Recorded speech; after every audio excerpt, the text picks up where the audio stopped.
man la Aliou Fleur président CCA bu département bu Linguère dañ ko sosoon doon ci liggéey def ko groupe WhatsApp ñu dem bi ci biir ñu ne pourquoi pas duñu créer benn assos pour mën a jàpp ci njàng mi. parce que seetlu na ne état defutul lépp daf ñoo bëyee ak école yi comme daf ñoo bëyee ak école yi nag te ñun ay parents d'élèves lan bokk ci département bi suñu yitte yëpp dañu war a fexe ba département bi njàng bi jëm kanam. ci lañ commencé nag sos kuréel gi depuis 2020 nekk ci di lijjanti extrait di ko lijjanti ba ren la yàlla dogal mu doogaa sotti moom doogee sotti nag yàlla dogal mu tombanteeg Thiel fii ñun parents d'élèves yi fi nekk rek ñoo fi nekk suñu doole la ñuy demee ñooy cotiser képp koo xam ni kii taq na ci école su jëfee jëf ju rafet ci école ñun danañ cotiser ñëw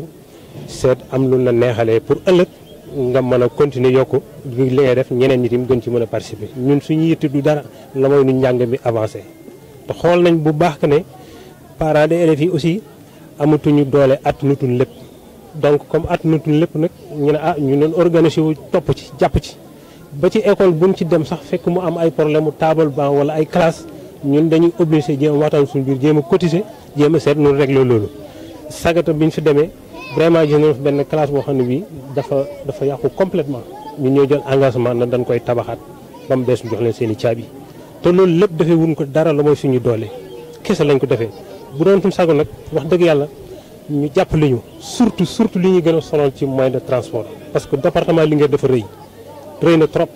bu ñu bëggee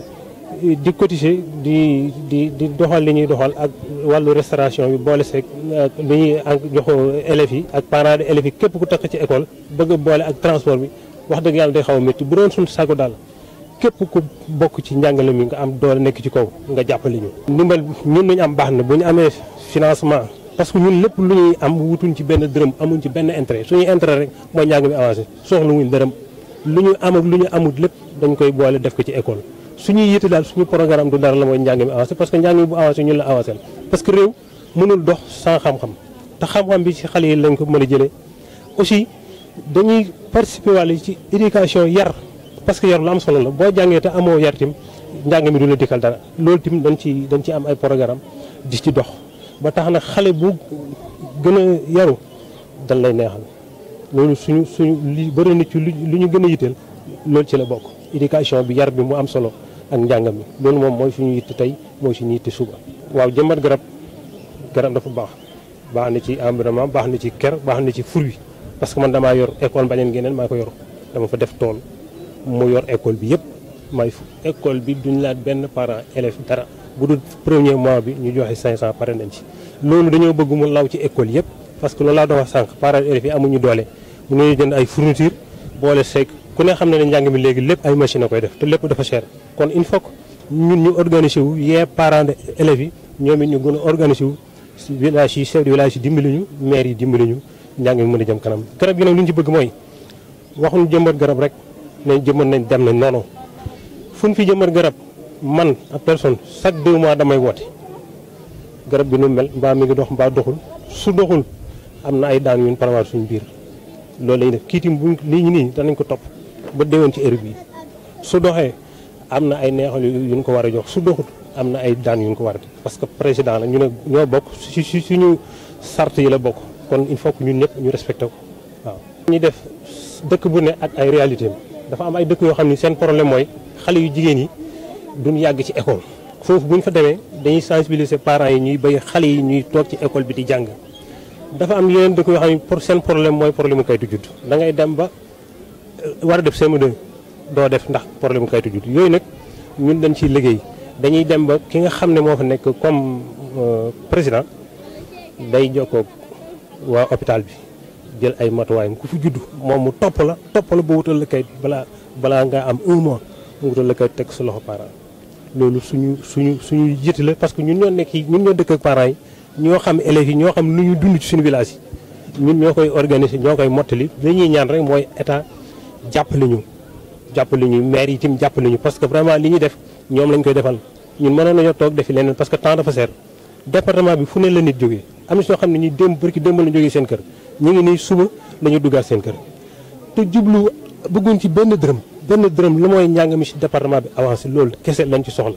kooku nag ñun suñu programme suñu yitt yëpp ku ñuy jàppale ci wàllu financement moom soxla nañ ko parce que lu suñu xol di xalaat doole ji matewu ko te bu ñu amee doole wallahi al asim fii 4 ans 5 ans danañ gis résultat yi ci département bi Linguère kooku moom mën naa leen ko garantir fi waaw jërëjëf gannaaw bi ñu sant yàlla julli ci Yonent alayhi salaatu wasalaam ñu ngi leen di gërëm comme ni nga ko waxee tey ñu ngi ci Thiel ci suñu 5e édition journée de partage ñu organiser ko tey ak APF association pour la promotion de l'éducation et de la formation nga xam ne dafa uuf département Linguère bi yëpp ñu ko sos nag moom mooy président CGE yi nga xam ne ñoo juddoo woon ci R3 bi avec LPT tey egsi na ba nekk association uuf lépp loo xam ne xeetu njàng rek la amul benn bi njàng wala bële njàng wala bi école wala bi école bonne journée tey bi nii dañu ciblé école Thiel pour mën fee def ay activité boobu boo xool activité principale bi mooy engagement parental naka la ñu def fexe ba suqali école bi yore ko carrément te dañoo wax comme éducation compétence transférée la état bi jël na doole gën a bëri jox ko mairie ku ne mairie nga ne askan wi te askan wi ñenn ñi dañoo téye seen loxo ba moo tax njàng mi ñu te loolu nag li ñu bëgg parents yi am beneen engagement boo xam ne xam luy importance njàng xam lan mooy seen diggante ak seen xale yi xam lan mooy njëriñu njàng bon loolu dafa bokk suñu politique boo xam dañ koy doxal buñ ko jàppoon bu soobee département bi loolu lépp dafay feeñ ci résultat yi nga xam ne mooy résultat njàngu xale yi bu ci parents yi jàppee ca kër ga ci mbedd ma enseignants yi jàpp ci école ba bu ko defee buñ dajale loolu rek résultat yi daal di feeñ bon loolu bokk na ci importance bi nga xam ne moom la ñu war a kii beneen bi encore yàlla dogal na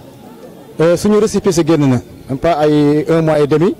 tey bon war nañ ko mën a lancer fii Sénégal gi yëpp xam ne ñii ci lan la ñuy yëngu bu ko defee yeneen gox yi nga xam ne ñu ngi ci yeneen zones yi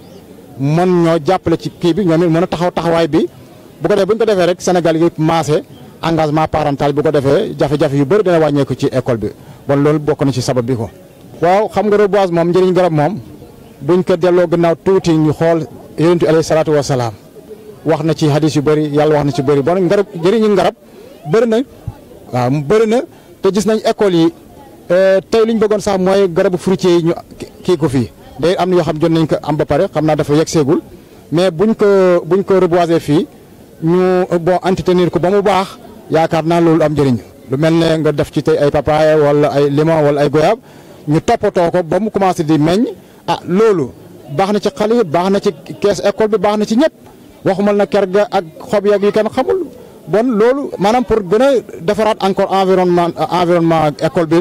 loolu ci la bokk quoi moo tax ñu def tey reboisement bi. waaw suñu rôle mooy ñaar la benn bi danañ sanctionné benn bi danañu récompenser maanaam chaque fois président mu ngi day woo di nemmeeku ñun tamit dañuy woo nemmeeku la ñu reboiser woon fan la toll yéen a ngi koy toppatoo wala du nga toppatoo léeg-léeg nit mën na jaar fii sax comme président CGE baa ngi fi léeg-léeg mu jaar xool gën a ñaax gars yi ñu toppatoo ko kooku ci toppatoo tamit ren ba déwén bu ñu ñëwaatee dañu xam ne bi école toppatoo na. école bu xam mooy maire ko gën a toppatoo kooku am na lu ñu ko mën a récompenser mais koo xam ne que nag mënu tuddati na ko sanction mën na ko dal cela veut dire mën nañ def ëllëg tour ba nar a ñëw ci école bi boobaa dana am jéegu wala xalaat yoo xam ne vraiment du danañu xaw a kii tuuti quoi waaw loolu daal moom mooy kii ci wàllu reboisement bi. D'abord avant les recommandations ce sera les impressions voilà c'est un sentiment de satisfaction d'abord et de satisfaction générale pour l'acte qui a été posé parce que l'école aujourd'hui c'est un tout. Il y a les salles de classe quand on part d'école on a d'abord les salles de classe on a les enseignants on a les élèves mais surtout on a l'environnement et cette association-là association pour la promotion de l'éducation et de la formation vient encore une fois appuyer donc cette politique-là cette politique éducative qui veut que l'école sort en quelque sorte des quatre murs pour s'occuper un peu de tout. Et aujourd'hui, l'environnement joue un rôle extrêmement important parce que les élèves ont besoin un peu de se soulager, d'être épanouis. Et dans ce sens, les arbres là les plantes jouent un rôle extrêmement important. En plus de cela, maintenant, il y a l'environnement qui est préservé. Et c'est un tout, comme j'ai l'habitude de le dire. Les recommandations, maintenant, heureusement, c'est des plantes qui ont été dédiées. La première plante qui a été reboisée a été dédiée à la classe de CI. La deuxième plante à la classe de CP et je pense que les enseignants, l'équipe pédagogique et les élèves voilà, vont tout faire pour préserver ces plantes-là, voilà, et en les arrosant, en les suivant, donc jusqu'à leur maturité. Bon, une très grande satisfaction parce que l'association, là, encore une fois, c'est notre bras technique, ce sont nos partenaires. Ils ont commencé, ils ont fait beaucoup de choses et aujourd'hui, je pense que c'est la 1e année ici à Thiel. Voilà, et on a tenu à être là parce que tout simplement, moi-même, j'ai même laissé un séminaire pour venir assister à cette cérémonie-là. C'est pour dire l'importance de l'association et le fait de primer les élèves, ça ne fait qu'encourager l'excellence. Et au-delà des élèves, ils ont même primé les enseignants. Donc ça aussi, je pense qu'il faut saluer ça à sa juste valeur et vraiment prier pour que cette association-là soit durable et que désormais, vraiment, c'est notre partenaire numéro 1.